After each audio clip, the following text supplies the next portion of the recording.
لا حول ولا قوة إلا بالله العلي العظيم. أعوذ بالله من الشيطان اللعين الرجيم. بسم الله الرحمن الرحيم. الحمد لله رب العالمين الرحمن الرحيم مالك يوم الدين. اللهم إياك نعبد وإياك نستعين.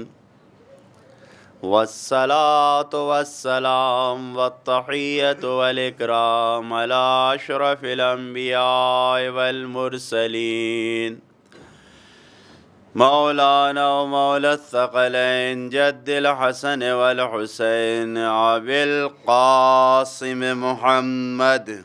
اللهم صل على محمد. والصلاة والسلام على وصيه ووزيره وسهره وصاحب لوائه وخليفته علي بن أبي طالب.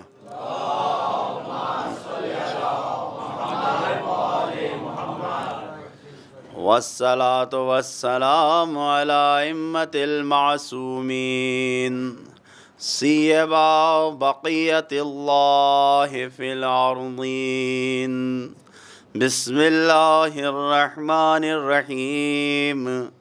اللهم كن لوليك الحجة ابن الحسن صلواتك عليه وعلى آبائه في هذه الساعة وفي كل ساعة وليا وحافظا وقائدا وناصرا ودليلا وعينا حتى تسكنه أرضك طوعا وتمتعه فيها طويلا. اللهم صل على محمد. والصلاة والسلام على أئمة المعصومين. أما بعد فقد جاء في زيارة الوارث لعن الله أمة قتلتكم ولعن الله أمة ظلمتكم ولعن الله أمة سمعت بذلك فرضيت به. صلوات پڑھیں محمد وعلی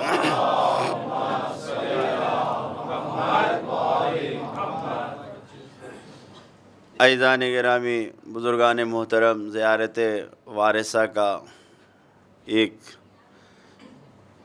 جملہ جو آپ کے سامنے پیش کیا، جس میں 3 باتوں کی طرف اشارہ کیا گیا ہے کہ معصومین نے یہ ہمیں تعلیم کیا ہے، یہ ہمیں بتایا ہے کہ جو منکر خدا ہے، جو منکر رسول ہے اور جو منکر اہل بیت ہے اور جو ان کے قاتلین ہیں، ان کے اوپر بہرحال لعنت ہے، اور اس کے سلسلے میں ہم کسی سے کوئی مفاہمت، کوئی کمپرومائز نہیں کر سکتے. یہ ہمارا بنیادی عقیدہ ہے، اور اس سے پیچھے ہٹنے کا مطلب یہ ہے کہ ہم اپنے دین سے پیچھے ہٹ جائیں. ہاں، یہ اور بات ہے کہ خود ائمہ اطہار نے ہمیں تعلیم دیا ہے کہ دائرہ اس کا کیا ہے، رینج کتنا ہونا چاہیے، یہ انہوں نے ہمیں خود تعلیم دیا ہے. ایک حد اور ایک لمٹ بتائی ہے کہ کہاں پر کس طریقے سے کیسے اس فعل کو انجام دینا ہے، کہاں پر اس کا اظہار کرنا ہے اور کہاں پر اس کو دل میں رکھنا ہے. مصلحتوں کے ساتھ ساتھ یہ چیز ظاہر ہونے سے بدل جاتی ہے، لیکن حقیقت نہیں بدلتی، عقیدہ نہیں بدلتا، دل کے اندر جو چیز سما چکی ہے وہ نہیں بدلنی چاہیے۔ اگر خدا نخواستہ کسی پٹری پر ہمارا عقیدہ ڈگمگا گیا اس سلسلے میں، دیکھیے اظہار کرنا یا نہ کرنا یہ مصلحت کے تحت آ سکتا ہے، لیکن محبت دل میں جو آئی ہے، نفرت جو دل میں آئی ہے، یہ کسی مصلحت کا شکار نہیں ہونا چاہیے۔ یہ صرف اور صرف اس کا امتحان اپنے درمیان اور خدا کے درمیان، اپنے درمیان اور اہل بیت کے درمیان ہونا چاہیے۔ ایک صلوات پڑھیں محمد و آل محمد۔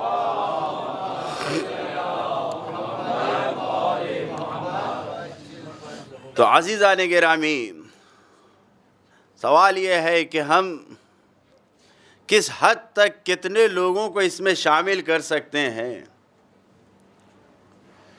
کل جناب ابراہیم کا آپ کے سامنے تذکرہ کیا، جناب ابراہیم کو خداوند عالم نے ایک ملت کہہ کے پکارا ہے۔ کل آپ نے جناب ابراہیم کی زندگی کو سنا، یقیناً قرآن مجید میں ان آیتوں کو آپ نے یقیناً پڑھا ہے اور اس سے آگاہ ہے کہ جناب ابراہیم نے جب تبلیغ دین الہی شروع کی تھی تو اکیلے تھے، جوانی کی منزل میں بھی اکیلے تھے، نعرے نمرودی میں جب تک ڈالے گئے اکیلے تھے، اس کے بعد کچھ لوگ شامل ہوئے اور خداوند عالم جناب ابراہیم کو ایک ملت کہہ کے پکار رہا ہے۔ قرآن مجید میں جناب ابراہیم کو ملت کہہ کے پکارا گیا ہے، ایک ملت کا باپ کہہ کے پکارا گیا ہے۔ عزیزان گرامی، ملت کا معنی، جماعت کا معنی، امت کا معنی قرآن مجید سے پہلے اس کا کانسیپٹ کچھ اور تھا۔ قرآن مجید نے آ کر ملت کے معنی کو ایک نیا رنگ دیا اور ملت کے معنی کو الگ طریقے سے سمجھایا۔ قرآن مجید سے پہلے ملت اس کو کہا جاتا تھا جہاں کچھ لوگ اکٹھا ہو جائیں،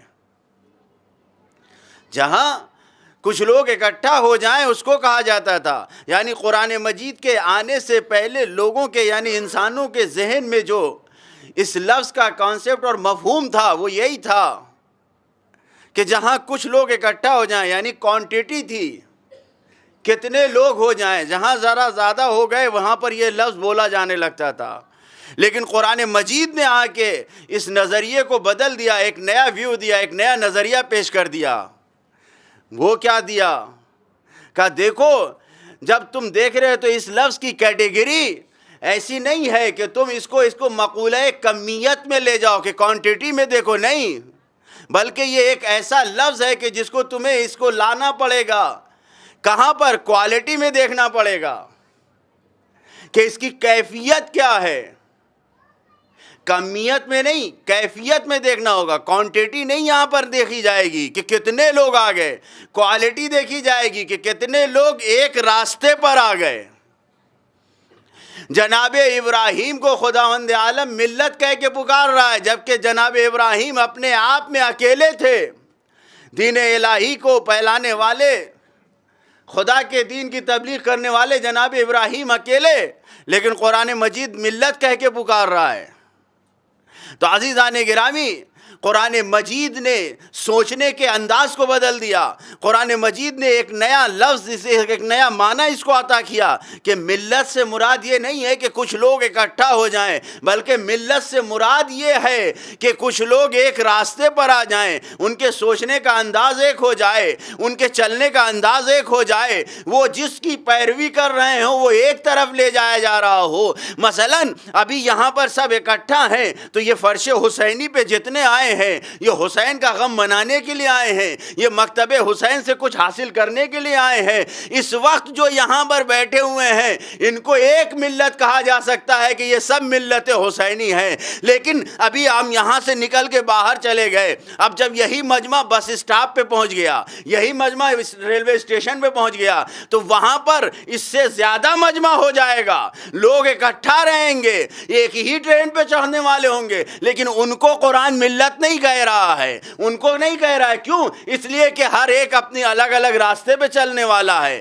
ہر ایک اپنے الگ الگ دین پر چلنے والا ہے، اپنے اپنے مذہب پر چلنے والا ہے. قرآن یہ کہہ رہا ہے کہ اگر ایک راستے پہ سب چل رہے ہوں، ایک رہبر کی تعلیم پہ سب جمع ہو رہے ہوں، اگر ایک طریقے پر سب آ گئے ہوں، ایک مذہب پر چل رہے ہوں، اگر سب مکتب اہل بیت پہ جمع ہو جائیں مثلاً، تو وہ ایک ملت کہلائے گی. اگر کوئی ایک جگہ پر آ کر اہل بیت کی تعلیمات کو اکٹھا کر رہا ہے تو وہ ملت کہلائے گا. جو جہاں پر نظریہ سب کا ایک ہو جائے، مقصد ایک ہو جائے، وہاں پر ملت کہا جائے گا. جہاں پر لوگ کسی اور مقصد کے تحت جن کا مقصد الگ الگ ہو، وہ ملت نہیں کہلائے گا. ایک صلوات پڑھے محمد و آل محمد.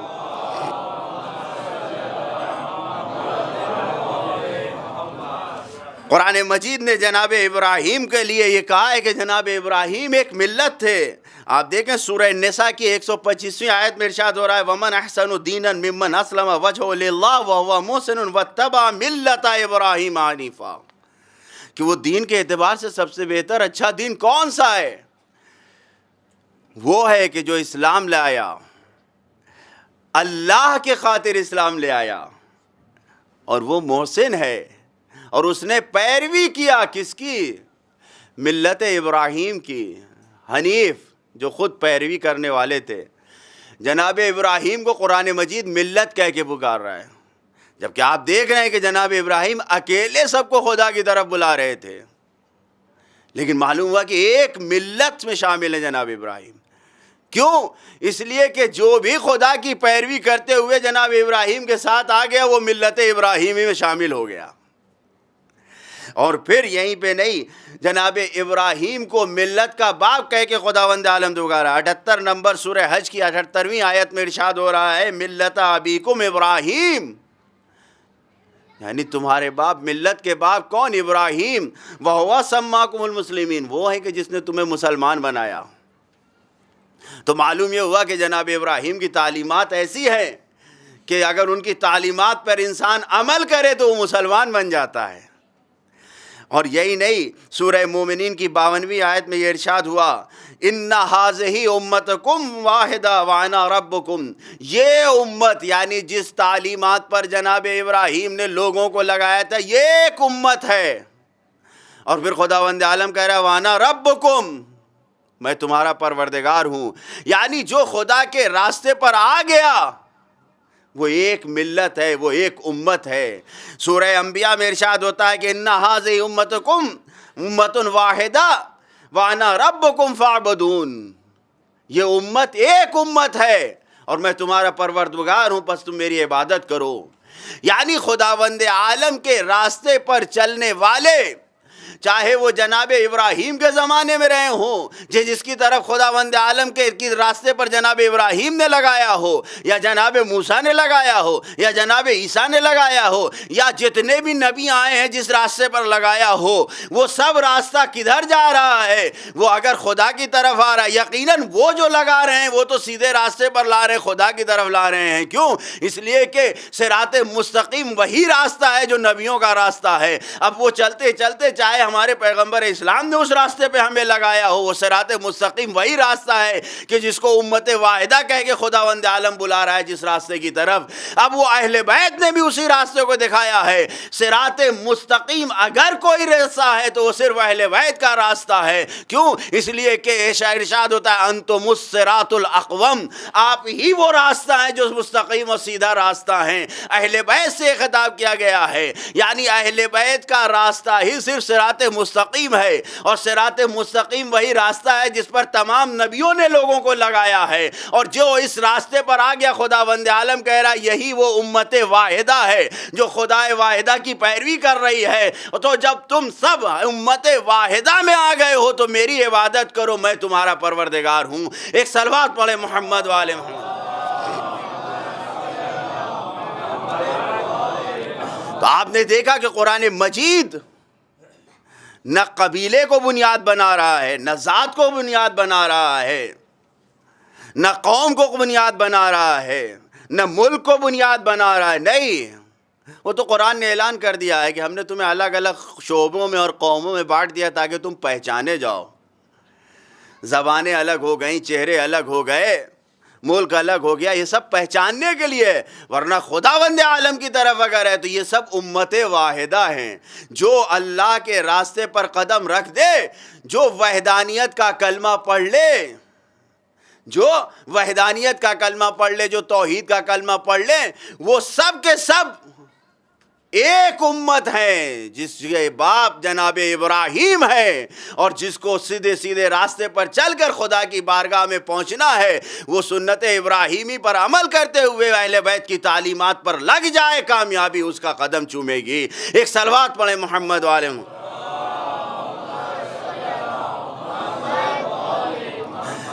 اور یہ جان لیجئے کہ قرآن مجید نے صاف اعلان کر دیا ہے کہ کوئی کسی کا ذمہ دار نہیں ہے، جو امت جیسا عمل کرے گی وہ اس کا خود ذمہ دار ہے۔ سورہ بقرہ کی 141ویں آیت میں یہی ارشاد ہوتا ہے، تِلْکَ أُمَّةٌ قَدْ خَلَتْ لَهَا مَا كَسَبَتْ وَلَكُمْ مَا كَسَبْتُمْ۔ یہ امت جو ہے، جو اس نے کیا ہے وہ اس کا اپنا حساب دے گی، اور جو تم کرو گے وہ اپنا حساب دو گے۔ اور اس کے بعد فرمایا وَلَا تُسْأَلُونَ عَمَّا كَانُوا يَفْعَلُونَ، تم لوگ کیا کر رہے ہو کسی ایک دوسرے سے نہیں پوچھا جائے گا۔ جو جس راستے پہ چل رہا ہے اس کا سوال و جواب اسی سے کیا جائے گا۔ کون سا قبیلہ، کون سی قوم، کون سی امت کس راستے پہ جا رہی ہے وہ خود اپنے ذمہ دار ہے، کوئی کسی کا ذمہ دار نہیں ہے۔ ارے جب منظر قیامت آپ کے سامنے پیش کیا ہے قرآن مجید نے، اگر اس پہ کبھی غور کیجئے گا، موضوع میں نہیں ہے ورنہ عرض کرتا کہ جب منظر قیامت کو آپ دیکھیے تو وہاں تو ایسا منظر ہے کہ نہ کوئی ماں باپ بچے کو پہچانے گی، نہ بھائی بھائی کو پہچانے گا، نہ بیٹا باپ کو پہچانے گا، ہر ایک دوسرے سے فرار کریں گے، ہر ایک دوسرے سے فرار کریں گے۔ یوم یفر المرء من اخیہ و امہ و ابیہ و صاحبتہ و بنیہ، یہ قرآن کی آیت ہے۔ تو وہاں پر کوئی کسی کا ذمہ دار نہیں بنے گا۔ یہاں پر چاہے کتنا ہی رشتہ اخوت کا کتنا بھی دکھا لے انسان، اور دکھانا ہی پڑے گا، خدا چاہتا ہے اس چیز کو، لیکن وہاں پر کوئی کام نہیں آئے گا۔ وہاں پر اگر کوئی چیز کام میں آنے والی ہے تو وہ صرف اور صرف سیدھے راستے پر چلنا ہے، جو اہل بیت کا راستہ ہے۔ اگر اس راستے پہ انسان چلے گا تو اس کو کامیابی ملے گی۔ ایک صلوات پڑھیں محمد والے محمد۔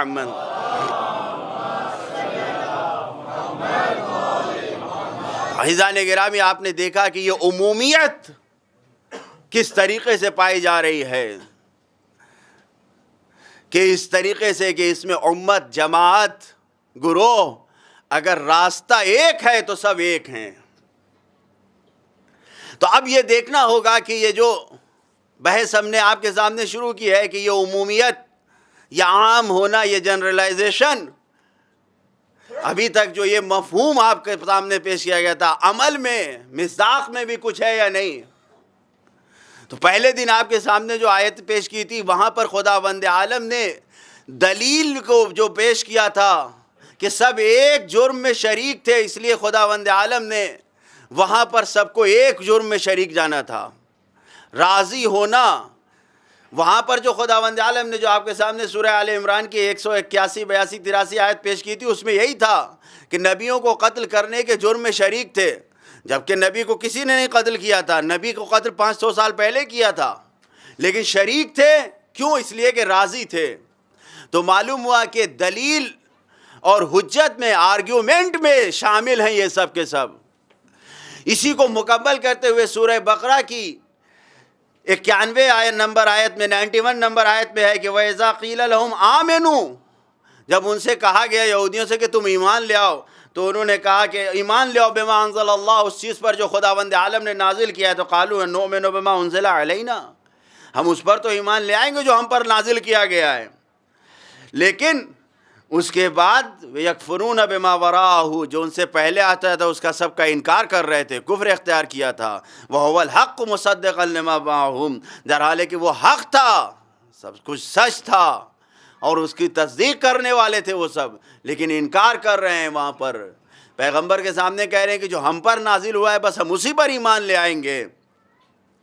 تو خدا نے کہا کہ اے رسول ان سے پوچھو فَلِمَا تَقْتُلُونَ أَنْبِيَاءَ اللَّهِ، اللہ کے نبیوں کو قتل کیوں کیا ہے تم نے؟ اس کے پہلے اگر تم واقعاً صاحب ایمان تھے، تم پر جو چیزیں نازل کی گئی ہیں اگر تمہارے اوپر، تم اس پر ایمان رکھتے تھے تو تم نے نبیوں کو قتل کیوں کیا؟ تو یہاں پر خداوند عالم شامل کر رہا ہے کس چیز میں؟ حجت میں، آرگیومنٹ میں، دلیل میں۔ کیوں؟ کہ جو ان لوگوں کی دلیل تھی، جو ان کے آباء و اجداد کی دلیل تھی، وہی یہ پیغمبر کے سامنے والی یہودیوں کی دلیل تھی، اس میں شامل کر لیا۔ یعنی معلوم یہ ہوا کہ انسان کسی عمل میں اگر شریک ہے نیت سے، تو خداوند عالم یہ کہہ رہا ہے کہ تمہاری نیت یہ ہے کہ تم اس میں شریک ہو، تو جو ان کا حق ہے وہی تمہارا بھی حق ہے۔ اور اگر آپ جا کے دیکھیں تو اس سے منزل اور آگے بڑھتی ہے، بات یہیں پر نہیں رکتی۔ یہ عمومیت، یہ عام ہونا منزل ثواب میں دیکھا جائے تو کس طریقے سے آتی ہے۔ ہمارا مقصد، ہمارا مذہب اسی پر قائم ہے۔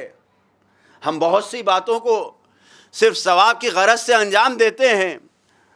کیوں؟ اس لیے کہ ہمیں یہ تعلیم دیا گیا ہے کہ اگر کسی نے کسی ایک سنت کو قائم کر دیا، سنت حسنہ کو، تو اب جب تک یہ سنت جاری رہے گی، یہ سلسلہ جاری رہے گا، اس وقت تک اس کا ثواب ملتا رہے گا۔ مثلا ایک مسجد بنوا دیا ایک انسان نے، جب تک نمازی کا آتے رہیں گے، نماز کا سلسلہ جاری رہے گا، مسجد قائم رہے گی، سلسلہ قائم رہے گا۔ یہ اور بات ہے کہ انسان اگر مسجد بنا دے تو یہ سنت جاریہ اس وقت تک ہے کہ جب تک یہ زمین باقی ہے۔ کیوں؟ اس لیے کہ جس جگہ پر مسجد کا صیغہ پڑھ دیا گیا، پھر وہ قیامت تک ختم ہونے والی جگہ نہیں ہے۔ تو معلوم یہ ہوا کہ جس نے مسجد بنوا دیا اس کی سنت جاری ہے، امام باڑہ بنوا دیا سنت جاری ہے، ہاسپٹل بنوا دیا جب تک موجود ہے سنت جاری ہے، ثواب جاری ہے۔ 100 سال پہلے شہید ہو گئے، مر گئے، دنیا سے چلے گئے، لیکن ثواب ابھی تک جاری ہے۔ کیوں؟ اس لیے زندہ چیز چھوڑ کے گئے ہیں۔ تو ہمارا مذہب یہی ہے، بنیادی عقائد میں سے ہماری ہے۔ تو اب یہ دیکھنا ہوگا کہ واقعاً ثواب میں ہم کتنا شریک ہیں ان چیزوں کے۔ آپ دیکھیں، آپ سب نے جناب جابر ابن عبداللہ انصاری کا نام سنا ہے، اور اگر نہیں بھی سنا ہے تو حدیث قصہ سب نے پڑھا ہے یقیناً۔ حدیث قصہ کے اصل راوی جناب جابر ابن عبداللہ انصاری ہیں۔ یہ اتنے بافضل صحابی تھے پیغمبر اسلام کے کہ 5 نبیوں کی زیارت، 5 اماموں کی زیارت کی بشارت آپ کو پیغمبر اسلام نے دیا تھا، اور کہا تھا کہ اے جابر، تم ہمارے 5ویں جانشین سے ملو گے اور اس کو میرا سلام پہنچا دینا۔ چنانچہ جناب جابر اتنے بافضل صحابی تھے کہ جناب جابر نے 5ویں امام حضرت امام محمد باقر علیہ السلام سے ملاقات کیا، اور اس کے بعد نبی کا سلام پہنچایا۔ اتنے بافضل صحابی، آپ دیکھیں کہ ثواب میں کس طریقے سے شریک ہوتے ہیں۔ آپ نے سنا ہوگا کہ جناب جابر حالت یہ تھی کہ ضعیفی کی حالت میں آنکھوں کا نور چلا گیا تھا، نابینا ہو گئے تھے، اس لیے جہاد سے معاف تھے۔ امام حسین کے ساتھ جو کچھ ہوا اس کی خبر تو ان تک پہنچی، لیکن خود شریک نہ ہو سکے۔ جس وقت پہنچے، اور آپ نے مصائب میں ان کو واقعات کو سنا ہے کہ جناب جابر وہاں پہنچے، اور پہنچنے کے بعد زیارت کیا، غسل کیا، غسل کرنے کے بعد زیارت کیا، اور زیارت کرنے کے بعد اب جب زیارت سے فارغ ہوئے تو اس وقت کھڑے ہو کر جناب جابر نے جو جملے ارشاد فرمائے ہیں وہ میری موضوع بحث ہے، بحث سے متعلق ہے۔ جناب جابر فرماتے ہیں، السلام علیکم ایھا الارواح التی حلت بفناء الحسین، سلام ہو تم پر اے یاران حسین، اے وہ روحیں کہ جنہوں نے اپنے آپ کو حسین پر فنا کر دیا، جنہوں نے راہ حسین میں اپنے آپ کو قربان کر دیا۔ امام کی زیارت کر کے جب اٹھے قبر سے تو اٹھ کے ایسے دیکھا، اور جناب جابر نے دیکھنے کے بعد، یہ زیارت کرنے کے بعد یہ کہا کہ تم پر سلام ہو اے وہ روحیں، اے وہ اصحاب حسین، وہ انصار حسین جنہوں نے اپنے آپ کو حسین کے ساتھ فنا کر دیا، مٹا دیا اپنے آپ کو۔ اور پھر جناب جناب جابر نے کیا فرمایا؟ اشہد انکم اقمتم الصلاۃ، میں یہ گواہی دیتا ہوں کہ تم سب نے نماز کو قائم کیا ہے۔ اور اس کے بعد کہا وَآتَيْتُمُ الزَّكَاةَ، اور تم سب نے نماز کے ساتھ ساتھ زکوٰۃ کو بھی ادا کیا ہے۔ یعنی یہ صرف حسین کے ساتھ قربانی دینے کے لیے اکٹھا نہیں ہوئے تھے، ان کی سنت و سیرت یہ تھی کہ یہ ہمیشہ نماز کو قائم رکھتے تھے، یہ ہمیشہ زکوٰۃ کو ادا کرتے تھے۔ یہ اصحاب حسینی میں جب آئے تھے تو یہ کسی جذبے کے تحت نہیں آ گئے تھے، احساس کے تحت نہیں آ گئے تھے کہ امام کے ساتھ آ گئے ہوں امام کا نام سن کے، نہیں، یہ سب ایسے مومن تھے، ایسے با کردار تھے کہ جو سیرت اسلامی اور احکام اسلامی پر عمل کرتے ہوئے آئے تھے۔ جناب جابر جیسا با فضل صحابی کہہ رہا ہے کہ تم سب وہ تھے کہ جنہوں نے نماز قائم کیا، تم سب وہ تھے جنہوں نے زکوٰۃ ادا کیا، اور اس کے بعد کہا وَأَمَرْتُمْ بِالْمَعْرُوفِ وَنَهَيْتُمْ عَنِ الْمُنْكَرِ، تمہارا مشغلہ یہ تھا کہ تم امر بالمعروف کرتے تھے، اچھائیوں کی طرف سب کو لے کے آتے تھے، یہ اصحاب حسینی سے خطاب کر رہے ہیں، اور تم برائیوں سے سب کو روکتے تھے۔ اور اس کے بعد پھر جناب جابر نے کہا وَجَاهَدْتُمُ الْمُلْحِدِينَ، تم نے ملحد و کفار سے جو خدا کے دشمن تھے ان سے تم نے جہاد کیا۔ حسین کے ساتھ جہاد کرنے والے جنہوں نے جہاد کیا ان سے جناب جابر یہ کہہ رہے ہیں کہ تم نے جہاد کیا ہے ملحدین سے، کفار سے۔ معلوم یہ ہوا کہ جابر جو صحابی رسول ہے وہ یہ بتا رہا ہے کہ حسین کے مقابل میں آنے والوں کو تم صحیح نہ سمجھنا، مسلمان نہ سمجھ لینا۔ 1400 سال کے بعد آ کے اگر کوئی یزید کو پاک کرے تو اس کے ساتھیوں کو پاک نہ سمجھ لینا، وہ ایسے نجس العین ہیں کہ ان کی نجاست کبھی ان کے وجود سے پاک ہی نہیں ہو سکتی۔ ایک صلوات پڑھیں محمد و آل محمد۔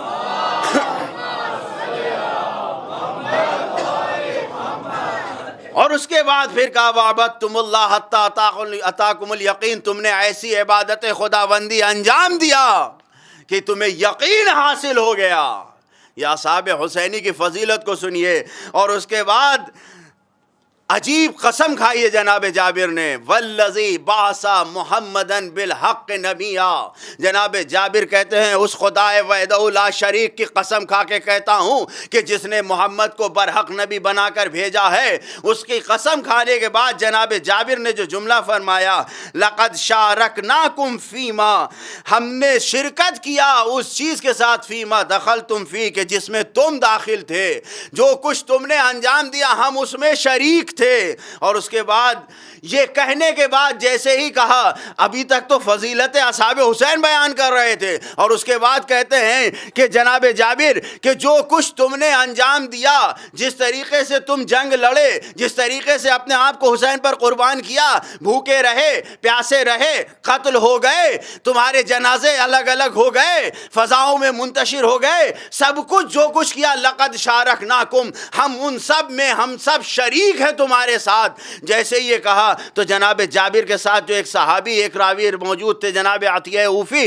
انہوں نے کہا کہ یا جابر ابھی تک تو جو آپ نے کہا وہ سب برحق تھا، لیکن ہم کیسے شریک ہو گئے؟ ارے یہ اصحاب حسینی بھوکے پیاسے تھے، یہ اصحاب حسینی انہوں نے جنگ کیا تھا، تلواریں چلائی تھیں، ان کے سر فضا میں معلق ہو گئے تھے، ان کے جسم ٹکڑے ٹکڑے ہو گئے تھے، انہوں نے اپنا سب کچھ حسین پر قربان کر دیا، اور آپ یہ کہہ رہے ہیں کہ ہم تمہارے ساتھ شریک ہیں۔ غور فرمائیے گا کہ کس طریقے سے ثواب میں شریک ہوتا ہے انسان۔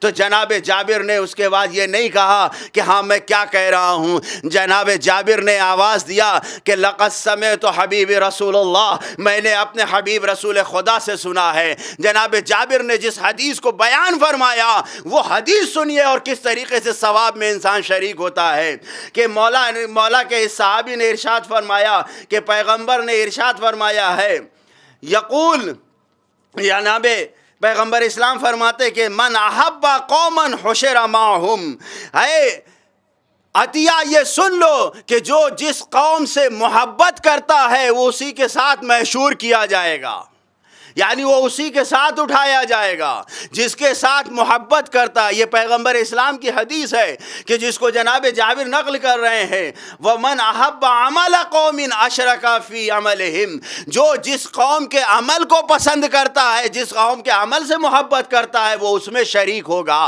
یہ حدیث پیغمبر کی جناب جابر نے سن لیا تھا۔ اب جناب جابر یہ کہہ رہے ہیں اے اصحاب حسین تمہارے عمل میں ہم بھی شریک ہیں، جو کچھ تم نے کیا ہے وہ اس میں ہم بھی شریک ہیں۔ جناب جابر اپنی شرکت کے اوپر دلیل کہاں سے لے آ رہے ہیں؟ پیغمبر اسلام کی حدیث سے دلیل لا رہے ہیں۔ یہ نہیں کہ صرف محبت میں آ کے جذبات میں کہے جا رہے ہوں، نہیں، رسول اللہ کی حدیث جو کہ وحی ہوتی تھی، جو اپنی طرف سے کچھ نہیں کہتے تھے، انہوں نے کہا ہے کہ جو جس سے محبت کرتا ہے وہ اسی کے ساتھ اٹھایا جائے گا، جو جس کے عمل سے محبت کرتا ہے وہ اس کے عمل میں شریک ہوگا۔ اب جب یہ حدیث کو پڑھ کر سنایا تو اس کے بعد فرمایا قسم ہے اس ذات وحدہ لا شریک کی جس نے محمد کو برحق محبوس کیا کہ انا نیتی و نیت اصحابی، میری نیت اور میرے اصحاب کی نیت یہی تھی، علامہ مضى علیہ الحسین و صحابہ، میری نیت یہی تھی اور میرے اصحاب کی بھی نیت وہی تھی کہ جو اصحاب حسینی پہ گزرا ہے وہی سب مجھ پر بھی گزرتا۔ یعنی اگر میرے اندر توانائی ہوتی اور اگر میں یہاں آتا تو میں کسی چیز سے دریغ نہ کرتا، میں تمام عمل میں شریک ہوتا، جو کچھ اصحاب حسینی نے کیا ہے وہ سب کرنے کو میں راضی تھا، میری نیت یہ تھی، اس لیے میں اصحاب حسینی کے ساتھ شریک ہوں۔ تو معلوم یہ ہوا کہ اگر انسان کسی عمل پر راضی ہو جائے تو اس کے ساتھ ساتھ اس کے عمل میں شریک ہوتا ہے، یہ کم منزل نہیں ہے۔ جابر جیسا رسول کا صحابی جس نے حدیث قصہ کو ہمارے لیے نقل کیا اور نہ جانے کتنی روایتیں اس سے نقل ہوئی ہیں، وہ صحابی یہ کہہ رہا ہے کہ ہم اپنی نیت سے اصحاب حسینی کے اعمال و افعال و کردار سے راضی تھے، ہم اس میں شریک ہونا چاہتے تھے، اس لیے ہم نے یہ اعلان کیا کہ ہم آپ کے ساتھ شریک ہیں۔ معلوم یہ ہوا کہ اگر انسان کی نیت خالص ہو جائے، اگر انسان اپنے عمل کو اپنی نیت کو خالص کر لے تو جس کے عمل کے ساتھ خالص کر لے، جس کے عمل کے ساتھ ملا لے گا، اس کے ثواب میں مکمل طریقے سے شریک ہو جائے گا۔ ایک صلوات پڑھے محمد و آل محمد۔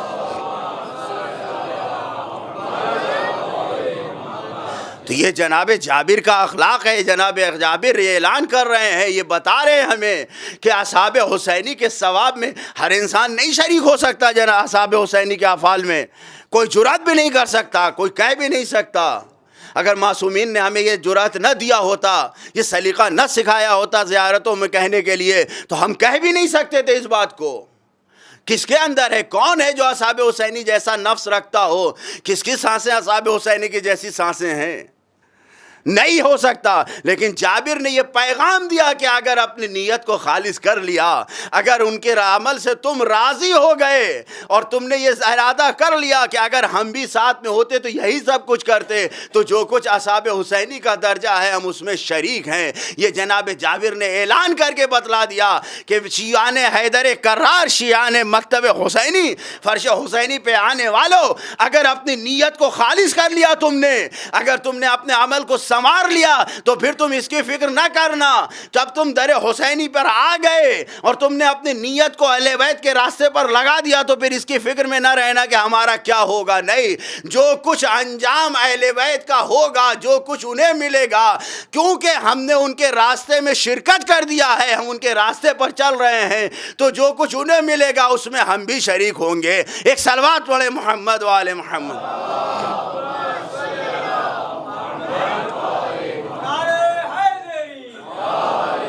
اور اس کے بعد پھر جناب جابر نے وصیت کی کہ اے عطیہ سنو، تم راوی ہو، تم اصحاب امام میں سے ہو، لیکن میری وصیت سنتے جاؤ، اب نہیں لگتا کہ ہم تمہارے ساتھ رہیں گے۔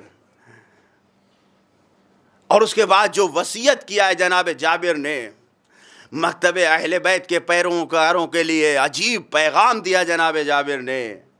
فرمایا کہ احب محب آل محمد ما احبہم، اے عطیہ محبت کرو، دوست رکھو، ان لوگوں سے محبت کرو کہ جو آل محمد سے محبت رکھتے ہیں، یعنی آل محمد کے چاہنے والوں سے محبت کرو اس بنیاد پر کہ جو انہوں نے محبت کیا ہے۔ یعنی معیار دوستی جناب جابر بتا رہے ہیں اپنی وصیت میں کہ معیار دوستی یہ ہونا چاہیے کہ جو اہل بیت کا چاہنے والا ہے اس سے ہماری دوستی ہونا چاہیے۔ جو محب اہل بیت ہے اس سے محبت کرو. اور اس کے بعد فرمایا وَأَبْغِضْ مُبْغِضَ آلَ مُحَمَّدٍ، اور دشمنی رکھو، بغض رکھو، کینہ رکھو جو آل محمد سے بغض و کینہ رکھتا ہے. ارے ہماری زندگی سے فائدہ ہی کیا کہ جو آل محمد کا دشمن ہو ہم اس کے ساتھ جا کے مل جائیں؟ نہیں، جو ان کا دشمن ہے پھر ہم زندہ رہیں یا نہ رہیں، اگر ان کا دشمن ہے تو ہمارا بھی دشمن ہے. دشمنی اور دوستی کا معیار محبت اہل بیت ہے. جو محب اہل بیت ہے وہ ہمارا دشمن دوست ہے، جو دشمن اہل بیت ہے جس کے دل میں بغض علی ہے وہ ہمارا دشمن ہے. یہ جابر کی وصیت اور یہ پیغام ہے شیعوں کے لیے. اور اس کے بعد فرمایا وَإِنْ كَانَ صَوَّامًا وَقَوَّامًا، چاہے وہ کتنے ہی بڑے نمازی کیوں نہ ہو، چاہے وہ کتنے ہی بڑے روزے دار کیوں نہ ہو، اگر بغض اہل بیت ان کے ہاں پایا جاتا ہے تو ان سے دشمنی رکھو. اور اس کے بعد فرمایا وَارْفِقْ بِمُحِبِّ آلِ مُحَمَّدٍ فَإِنَّهُ إِن تَزِلَّ لَهُمْ قَدَمٌ بِكَثْرَةِ ذُنُوبِهِمْ تثبت لهم الاخرى بمحبتهم. کہتے ہیں کہ محبت کرو، دوستی رکھو محبان آل محمد سے. کیوں؟ اس لیے کہ اگر گناہ کی وجہ سے ان کا قدم ایک قدم لڑکھڑا بھی جائے، لغزش آ بھی جائے، تو ان کا دوسرا قدم محبت اہل بیت پہ باقی رہتا ہے. ان کا دوسرا قدم محبت اہل بیت پہ باقی رہتا ہے. اگر وقتی طور پر شیطان کے بہکانے میں آ گئے تو شیطان کے بہکانے میں آنے سے اگر قدم لڑکھڑا بھی گیا تو بھی ان سے محبت رکھو، ان سے مدارا کرو، رفاقت رکھو. کیوں؟ اس لیے کہ ان کے دل میں محبت، دوسرے قدم سے محبت اہل بیت باقی ہے. اور اس کے بعد فرمایا فَإِنَّ مَحَبَّتَهُمْ يَعُودُ إِلَى الْجَنَّةِ، ان کی محبت ان کو جنت کی طرف پلٹائے گی، لے جائے گی، لیتی آئے گی. اگر یہ بہک بھی گئے تو بھی یہ جنت کی طرف پلٹ کر آ جائیں گے. محبت اہل بیت ان کو دشمنی کی طرف نہیں جانے دے گی. اور اس کے بعد فرمایا مُبْغِضُهُمْ يَعُودُ إِلَى النَّارِ، اور جو ان کے دشمن ہیں ان کا بغض انہیں جہنم کی طرف لے کر جائے گا. تو جناب جابر نے یہ وصیت کیا ہے چاہنے والوں کے لیے کہ شیعان حسین مکتب حسینی پر آنے والے قدم رکھنے والوں، تمہاری دوستی کا معیار محبت اہل بیت ہونا چاہیے. جو اہل بیت کا محب ہے، جو اہل بیت کا دوست ہے وہ تمہارا دوست ہونا چاہیے. جو اہل بیت کا دشمن ہے وہ تمہارا دشمن ہونا چاہیے. ایک صلوات پڑھیں محمد و آل محمد.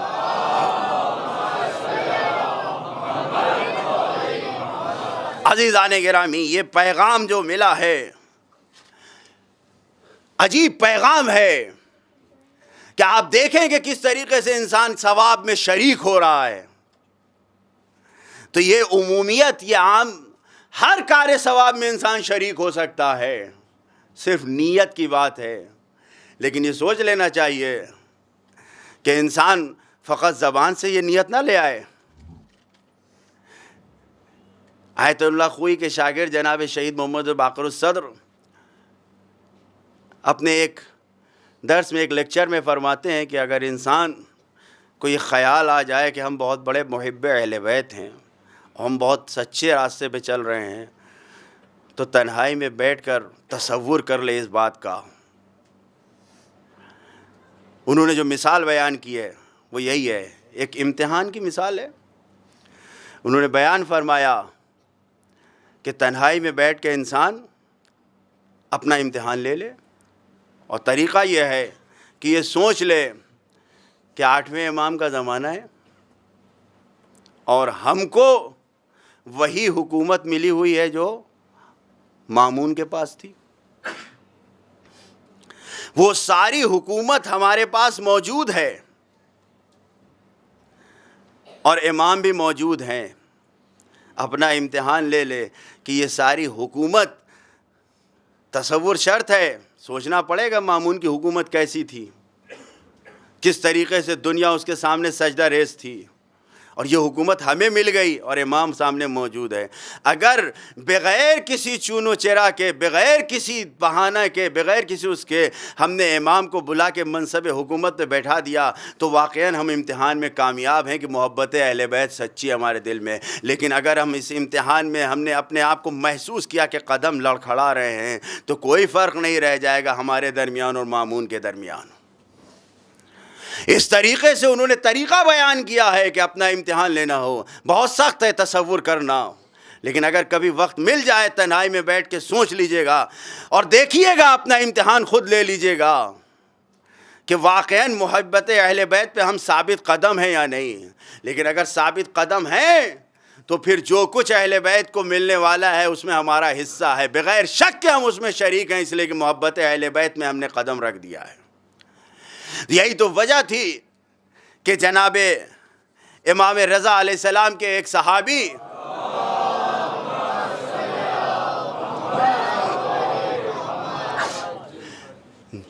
میں اپنے موضوع کے تحت اس روایت کو آپ کے سامنے بیان کر رہا ہوں۔ ریان ابن شبیب سے روایت ہے، شیخ عباس قمی محدث قمی نے نفس المحمون میں اس کو نقل کیا ہے۔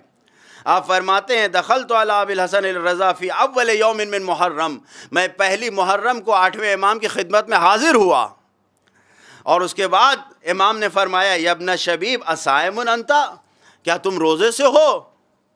امام نے پوچھا کیا تم نے روزہ رکھا ہے آج؟ تو ابن شبیب نے کہا کہ نہیں۔ ریان ابن شبیب نے کہا لا، نہیں۔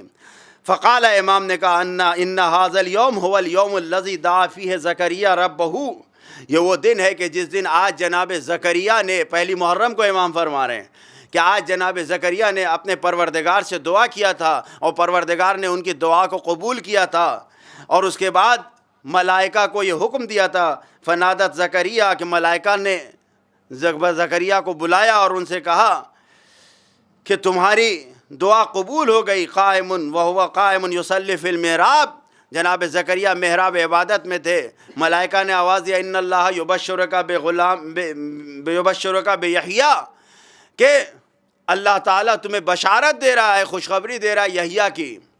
پھر امام نے ارشاد فرمایا فمن صام ھذا اليوم، جس نے آج کے دن روزہ رکھا، ثم دعا اللہ عز وجل، پھر اس نے اللہ کی سے دعا کیا، اللہ کو بلایا اور اس سے کچھ مانگا، استجاب اللہ لہ، اللہ اس کی دعا کو قبول کرتا ہے جس طریقے سے جناب زکریا کی دعا کو قبول کیا۔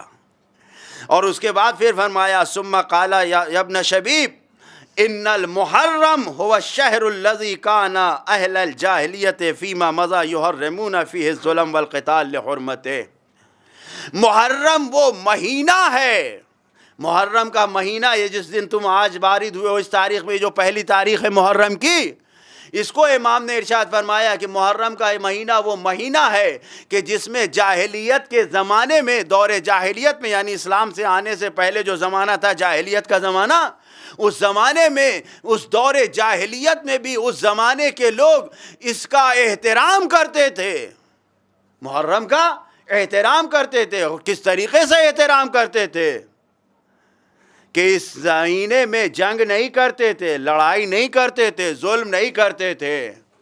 یحرمون، وہ حرام جانتے تھے ظلم کو، جنگ کو، کیوں؟ اس لیے کہ اس مہینے کا احترام تھا۔ اور پھر اس کے بعد امام نے ارشاد فرمایا کہ فما عرفت هذه الامہ حرمت شہرها ولا حرمت نبیہا، لیکن اس امت نے اس مہینے کے احترام کو نہیں سمجھا، اس امت نے اس مہینے کے احترام کو نہیں سمجھا، اور نہ یہ کہ صرف اس ماہ محرم کے احترام کو نہیں سمجھا، یعنی جاہلیت کے دور سے جو چلا آ رہا تھا احترام، وہ اسلام کے زمانے میں بھی احترام باقی تھا، اس امت نے نہیں سمجھا۔ ولا حرمت نبیہا، اور نہ اپنے نبی کے احترام کو سمجھا، یعنی نہ نبی کا احترام کیا، نہ مہینے کا احترام کیا۔ اور اس کے بعد امام نے فرمایا فقد قتلوا ھذا الشہر ذریتہ، اپنی نبی کی ذریت کو اس مہینے میں اس امت نے قتل کیا۔ وسبوا نساءہ، اور ان کی عورتوں کو انہوں نے اسیر بنایا، قیدی بنایا۔ وانتہبوا ثقلہ، اور ان کے اموال کو، ان کے مال کو لوٹا، غارت کیا۔ اور اس کے بعد فرمایا فَقَلَا غَفَرَ اللَّهُ لَهُمْ ذَلِكَ أَبَدًا، ان سب کے لیے کبھی بھی کسی حالت میں مغفرت اور بخشش اور معافی نہیں ہے۔ اس کے بعد فرمایا یا ابن شبیب ان کنت باکین، اگر تمہیں رونا ہے تو تو کب رو گے؟ شیئن، اگر کسی فب کے للحسین ابن علی ابن ابی طالب، حسین ابن علی ابن ابی طالب پہ رونا کیوں؟ اس کے بعد امام نے ارشاد فرمایا فَإِنَّهُ ذُبِحَ كَمَا يُذْبَحُ الْكَبْشُ، یہ سب مصائب کے فقرات ہیں جو آپ کے سامنے اپنے مقصد کو بیان کرنے کے لیے اس روایت کو پڑھ رہا ہوں کہ امام کو، ہمارے نبی کی ذریت کو، امام کو ذبح کیا گیا اس طریقے سے جیسے بھیڑ کو ذبح کیا جاتا ہے۔ اور اس کے بعد پھر فرمایا وَقُتِلَ مَعَهُ مِنْ أَهْلِ بَيْتِهِ ثَمَانِيَةَ عَشَرَ رَجُلًا، 18 خاندان والے بنی ہاشم ان کے ساتھ مارے گئے۔ اور اس کے بعد فرمایا مَا لَهُمْ شَبِيهٌ فِي الْأَرْضِ، کہ ان کی کوئی مثال، کوئی شبیہ تھی ہی نہیں زمین کے اوپر، وہ ایسے 18 تھے۔ اور پھر فرمایا یا ابن شبیب ان سرک ان تلق اللہ عز وجل ولا ذنب علیک فزر الحسین علیہ السلام، اے شبیب اگر تم یہ چاہتے ہو، اگر تمہارا دل یہ چاہتا ہے کہ تم اللہ کی بارگاہ میں جاؤ، اللہ سے ملاقات کرو، فزر الحسین، تو حسین کی زیارت کرو، اس لیے کہ جو حسین کی زیارت کر کے جائے گا وہ بے گناہ ہو کر، پاک و پاکیزہ ہو کر خدا کی بارگاہ میں جائے گا۔ اور پھر امام نے ارشاد فرمایا یا ابن شبیب ان سرک ان تسکن الغرف المبنیۃ فی الجنۃ مع النبی فلعن قتلۃ الحسین، میں نے آپ سے جو کہا تھا کہ لعنت ہمارا بنیادی عقیدہ، اس میں کوئی شک نہیں ہے اور نہ اس میں کمی ہونی چاہیے، لیکن موقع و محل کو دیکھ کر ہونا چاہیے۔ امام ارشاد فرما رہے ہیں کہ ابن شبیب اگر تم یہ چاہتے ہو کہ ان غرفوں میں، ان کمروں میں، ان حجروں میں جو تیار کیا گیا ہے جنت میں نبی کے ساتھ رہو، تو قاتلان حسین پر لعنت بھیجو۔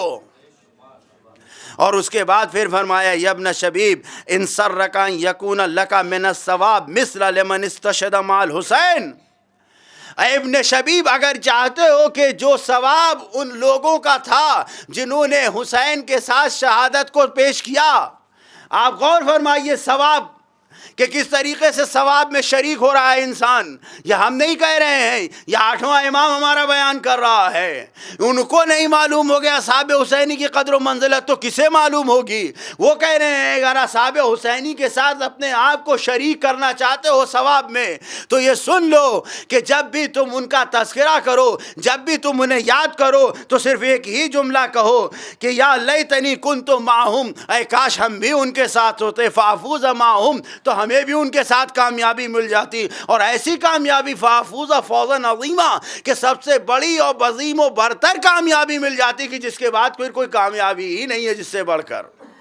اور اس کے بعد پھر امام نے ارشاد فرمایا کہ عجیب منزل ہے کہ یا ابن شبیب ان سرک ان تکون معنا فی الدرجات العلی فی الجنان، اگر تم جنت کے اعلیٰ درجات کو چاہتے ہو کہ ہمارے ساتھ جنت کے بلند و برتر درجے میں رہو، بلند و برتر درجے، دیکھیں جنت میں ہر انسان جا سکتا ہے جس کے اعمال اچھے ہوں گے، لیکن اصل یہ ہے کہ جنت کے جو اعلیٰ درجات ہیں، جو اوپر کے حصے ہیں، جہاں پر روایتوں میں ہے کہ بعض چاہنے والے کبھی کبھی ائمہ کی زیارت کریں گے، بعض چاہنے والے سال میں زیارت کریں گے، بعض ہفتے میں زیارت کریں گے، بعض ایسے ہوں گے جو روزانہ زیارت کر لیں گے ایک بار، بعض چاہنے والے ایسے ہوں گے جو ہمیشہ اہل بیت کے ساتھ رہیں گے۔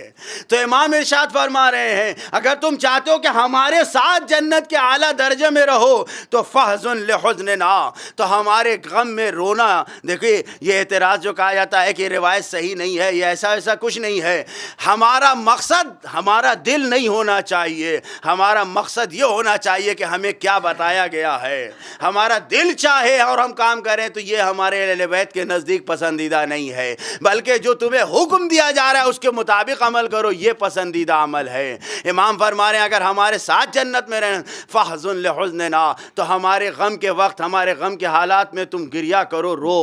اور اس کے بعد فرمایا وافرح لفرحنا، اور جب ہماری خوشی ہو تو اس میں خوش ہو جاؤ، یعنی غم میں غم مناؤ، ہمارے غم میں غم مناؤ، خوشی میں خوشی مناؤ، ہماری خوشی میں خوشی مناؤ۔ اور اس کے بعد فرمایا وعلیک بولایتنا، تمہارے اوپر واجب ہے کہ ہماری ولایت، ہماری محبت سے ڈوبے رہو، چپکے رہو اگر تم ہمارے ساتھ رہنا چاہتے ہو۔ اور اس کے بعد پھر ارشاد فرمایا امام نے فلو ان رجلا تولی حجرا، دیکھیے اگر انسان کسی چیز سے محبت کرتا ہے، اگر انسان کسی چیز سے محبت کرتا ہے تو اللہ اسی کے ساتھ اسے محشور کرتا ہے۔ ہمارے امام فرما رہے ہیں کہ اگر انسان ایک پتھر سے محبت کرتا ہے، اگر انسان ایک پتھر سے عشق کرتا ہے، اگر انسان پتھر کی خدمت میں لگا رہتا ہے لحشرہ اللہ تعالی معہ یوم القیامہ، تو قیامت کے دن اللہ تعالیٰ اسی پتھر کے ساتھ اسے اٹھائے گا۔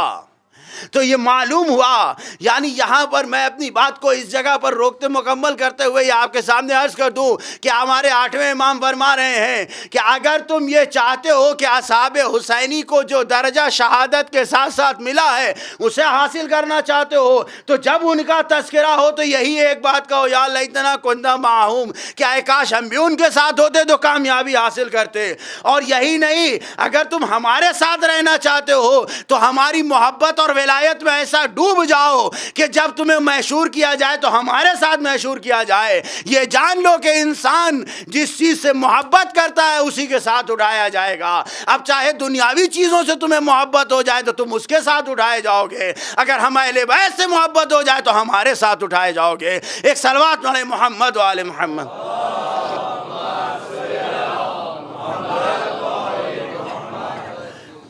تو کون انسان چاہے گا جس نے دنیا کی لذتوں پہ ٹھوکر مار دیا ہے، در اہل بیت پہ آ گیا، جو مکتب حسین پر آ گیا۔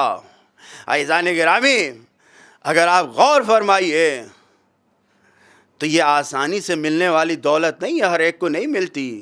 دنیا کی آبادی پہ نظر ڈالیے اور اس کے بعد حسینیوں کی تعداد کو دیکھیے کتنی ہے۔ اہل ظرف کو یہ توفیق حاصل ہوتی ہے، جس نے اپنے آپ کو اس لائن پہ، اس راستے پہ لگایا ہے، وہ حسینی بنتا ہے۔ جب حسینی بن گیا تو بہت سی چیزیں دنیا کی قربان کر دیا، لذتوں کو ٹھوکر مار دیا، پابندیوں کو گلے لگا لیا۔ کیوں؟ اس لیے کہ ہر نعمت خداوندی سے فائدہ اٹھانے کی اجازت نہیں ہے، وہی نعمت جو جائز طریقے سے حاصل ہو جائے۔ عزیزان گرامی، مکتب حسینی، آج حسینیوں کے لیے وقت کتنی تیزی سے گزرتا ہے پتہ چلتا ہی نہیں۔ چاند رات پہلی محرم کی شب اور آج دوسری محرم کی شب آ گئی۔ حسینیوں دیکھو کہاں پر ہو تم، کوئی چینج آیا یا نہیں آیا 2 دن میں، کچھ آگے بڑھے یا نہیں۔ اگر کوئی تبدیلی آئی ہے تو اس کو بچا کے رکھنا یہ بہت بڑی نعمت ہے۔ یہ وہ محبت ہے کہ اگر انسان اس کی حفاظت نہ کرے تو بہت آسانی سے شیطان لے کے چلا جاتا ہے۔ عزاداران مظلوم حسین مدینہ سے نکلے،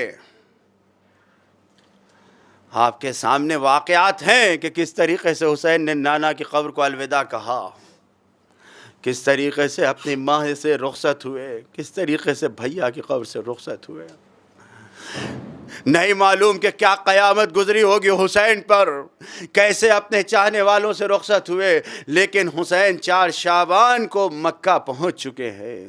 4 شعبان سے 8 ذی الحجہ تک حسین مکہ میں ہیں، اور یہ مکہ میں رہتے ہوئے حسین فریاد کر رہے ہیں، حج کے لیے احرام باندھا ہے، لیکن حسین نے 8 تاریخ کو جب مکے میں سارے حاجی اکٹھا ہو جاتے ہیں، کوئی ایک ایسا نہیں ہے کہ جو مدینے میں رہ جائے، دوسری جگہوں پر رہ جائے۔ حسین نے جب دیکھا کہ ہاں مکے میں طواف کی حالت میں جو امن الہی تھا وہاں پر اب کوئی امن کی گنجائش باقی نہیں رہ گئی، احرام میں لباس میں چھپائے ہوئے خنجر لگائے لے کر آئے ہوئے ہیں، تو حسین نے حج کو ارادے کو بدلا اور اس کے بعد وہیں پر کھڑے ہو کے آواز دیا، ارے وارث کعبہ کعبے کو چھوڑ کر جا رہا ہے، عبداللہ کا وارث، عبد المطلب کا وارث، ابو طالب کا وارث، علی کا وارث، رسول کا وارث، حسن کا وارث، حسین جو کعبے کا وارث تھا، یہ ایسے ہی نہیں تھا جو کہا انا ابن مکہ و ابن منا،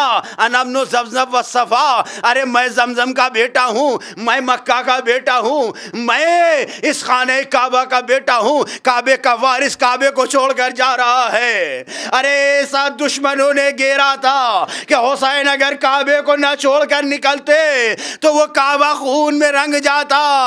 ارے شہزادی نے عجب جملہ کہا، ارے اچھا ہی ہوا ماں جائے جو تم کعبے سے نکل آئے، ورنہ یہ امت خیمے سے پہلے کعبے میں آگ لگا دیتی۔ ازرکم اللہ عزاداران مظلوم حسین نے آرتلیج کو، حسین نے مکہ کو خیر آباد کہا اور اس کے بعد عراق کا راستہ اختیار کیا۔ مسلم کا خط پہنچ چکا تھا، حسین مکہ عراق کی طرف نکل پڑے۔ راستے میں چلتے ہوئے ایک منزل وہ آئی کہ ایک سوار کو آتے دیکھ کر حسین اس کی طرف بڑھے، وہ سوار راستہ کاٹ کر نکل گیا۔ حسین کے سپاہیوں نے اس کو روکا، ہے بھائی کدھر جا رہے ہو؟ ہمارا سید و سردار تم سے ملنا چاہ رہا ہے۔ ارے کہا میں نہیں ملنا چاہ رہا ہوں۔ ارے کیوں نہیں ملنا چاہ رہے ہو؟ کہا کہ ارے جو میرے پاس خبر ہے اس وجہ سے نہیں ملنا چاہ رہا ہوں۔ اے عزادارو، حسین کے پاس اسے لایا گیا۔ حسین سے کہا اے آقا ذرا خیموں سے دور ہوئیے، ذرا بیویوں سے فاصلے میں آ جائیے، اور اس کے بعد اب پوچھئے کیا پوچھے؟ پوچھا کہ یہ بتاؤ تم کوفے سے آ رہے ہو؟ ہاں یہ بتاؤ ارے میرے بھائی کی کوئی خبر ہے؟ آواز دیا اے آقا جب میں کوفے سے چلا تھا تو مسلم کے پیروں میں رسی باندھ کر مسلم کے جنازے کو کوفے کی گلیوں میں کھینچا۔ اجرکم اللہ اے عزاداران مظلوم، یہ قافلہ چل چکا ہے۔ حسین آگے بڑھے، فلک پر زہرا کے چاند نے محرم کا چاند دیکھا۔ اب جو آسمان کے چاند پر نظر پڑے، حسین زہرا کے چاند نے اس چاند میں کیا کیا دیکھا نہیں معلوم۔ عجب نہیں اس چاند میں اکبر جیسا چاند دیکھا ہو جس کا کلیجہ برچی سے چیدا ہوا۔ عجب نہیں اس چاند میں قاسم کا پامال چاشا دیکھا ہو۔ ارے اس چاند میں قمر بنی ہاشم کو دیکھا ہو۔ اے عزادارو، حر نے لشکر کو روکا لیکن حسین آگے بڑھے۔ منزل وہ آئی کہ جب پہنچے اس زمین کا نام پوچھا، ارے اس زمین کو کیا کہتے ہیں؟ الگ الگ نام بتایا گیا، یہاں تک کہ کسی نے کہا ارے اس کا نام کرب و بلا بھی ہے۔ جیسے ہی یہ کہا ایک اشارہ کیا، ارے ہاں ہونا محت رحالنا، ہاں ہونا مناخ رکابنا، ہاں ہونا مسفک دمائنا۔ اے عباس خیمے یہیں پر لگاؤ، ارے یہیں پر ہم ٹھہریں گے، یہیں پر ہمارے خیمے نصب کیے جائیں گے، یہیں پر ہمارا خون بہایا جائے گا۔ اے عزادارو، حسین کا خیمہ 2 محرم کو کربلا میں نصب ہو گیا۔ ارے جیسے ہی اترنے کا حکم دیا گیا، شہزادی زینب جب اونٹ سے محمل سے اتری، لڑکھڑا کر گر پڑی، مٹی اڑی، عجیب خوشبو محسوس کیا، دل بے چین ہو گیا، مضطرب ہو گیا۔ ارے ام کلثوم آگے بڑھی، اے بھیا ارے کہاں ٹھہر گئے؟ ارے جب سے یہاں بیٹھے ہیں دل ڈوبا جا رہا ہے۔ ارے جیسے ہی اے ام کلثوم سننا چاہتی ہو سنو، یہ کون سی جگہ ہے؟ ارے یہ وہ جگہ ہے صفین سے پلٹتے وقت بابا بھیا حسن کے پیر پر زانو پہ سر رکھ کے سو گئے۔ اب جو سو کے اٹھے تو آنکھوں سے آنسو جاری تھے۔ بابا سے بھیا حسن نے پوچھا اے بابا کیوں رو رہے ہیں؟ بابا نے یہ منظر دکھایا، اے ام کلثوم ارے یہی وہ جگہ ہے جہاں بابا نے سب کچھ بتایا تھا، یہیں پہ تمہارا بھیا مارا جائے گا، یہیں پہ سب کا اہل بیت کا خون بہایا جائے گا۔ یہ وہ منزل ہے جہاں پر ظلم ہوں گے۔ الا لعنت اللہ علی القوم الظالمین، سیعلم الذین ظلموا ای منقلب ینقلبون، انا للہ و انا الیہ راجعون۔ الہی بحق الزہراء وابیہا وبعلہا وبنیہا وسر المستودعفیہا بعدد ما احاط بہ علمک، خدایا تجھے محمد والے محبت کا واسطہ، خدایا تجھے شہدائے کربلا اسیران کربلا کا واسطہ، خدایا تجھ سے عاجزانہ دعا ہے ہمارے امام کے ظہور میں تعجیل فرما، خدایا ہم سب کو ان کے انصار میں شمار فرما، خدایا ہماری اس مختصر ناقص عبادت کو قبول فرما۔ خدایا تجھے محمد و آل محمد کا واسطہ شیعان حیدر کرار کے جان مال عزت آبرو کی حفاظت فرما۔ خدایا جو بھی شیعان حیدر کرار جہاں ظلم کا شکار ہے خدایا ان کو نجات دیتے ہوئے ظالمین کو نیست و نابود کر دے۔ خدایا مقدس روزے مقدس بارگاہوں کیوں دشمنوں کے شر سے محفوظ رکھتے ہوئے خدایا ان کی حفاظت فرما، خاص طور سے شام کے روزوں کی حفاظت فرما۔ خدایا تجھے محمد و آل محمد کا واسطہ ان بارگاہوں کی ہمیں بار بار زیارت سے شرف سے نصیب ہمارے نصیب میں شرف میں زیارت نصیب میں فرما۔ خدایا تجھے محمد و آل محمد کا واسطہ جو بیمار ہیں مظلوم کربلا کے صدقے میں انہیں شفا عنایت فرما۔ خدایا جو مرحوم ہو چکے ہیں ان سب کی مغفرت فرما۔ خدایا اس فرش اعضا کی برکت سے خدایا ہم سب کو سچا حسینی بنا دے۔ خدایا ہمیں ایسا بنا دے کہ ظہور کے وقت ہمارا امام اپنے سپاہیوں میں ہمیں شامل کر سکے۔ خدایا پھر آخری دعا ہمارے امام کے ظہور میں تعجیل فرما۔ ربنا تقبل منا انکا انت السمیع العلیم۔